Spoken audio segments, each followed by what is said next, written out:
갈수록 증가하는 층간소음 민원. 쿵쾅대는 소리에 머리가 지끈거렸던 경험 혹시 있으십니까? 많이들 있으시죠? 시끄러워 어떡하냐. 책을 못 보겠네. 하늘이가 사는 서울의 한 아파트에 새로운 전통이 생겼습니다. 아랫집 편지 우체통에다가 편지 넣었어요. 아랫집에요? 초등학교 1학년 아랫집 이웃에게 쓴 편지입니다. 예. 아파트 단지 내에 위치한 초등학교에서 아래층 이웃들에게 층간 소음을 반성하는 편지를 쓰고 있는데요. 사남매 하늘이의 편지에 유난히 진심이 묻어납니다.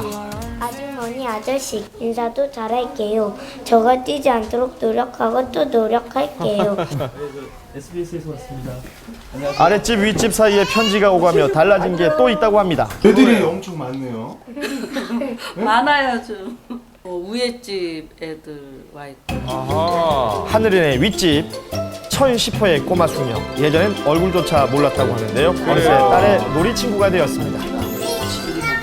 이해가 좀 이제 되고 예. 좀 약간 좀 감격하고 뭉클해요. 아유, 그렇죠.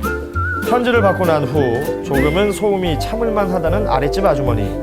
층간소음 민원의 70%는 아이들이 뛰는 소리 때문에 생긴다고 하는데요.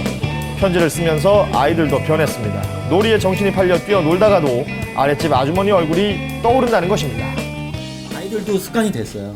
불가피하게 이제 뭐 이렇게 놀이를 할 때는 이렇게 보시는 두꺼운 장판이나 이불을 깔고 그 위에서 놀게 한다든가.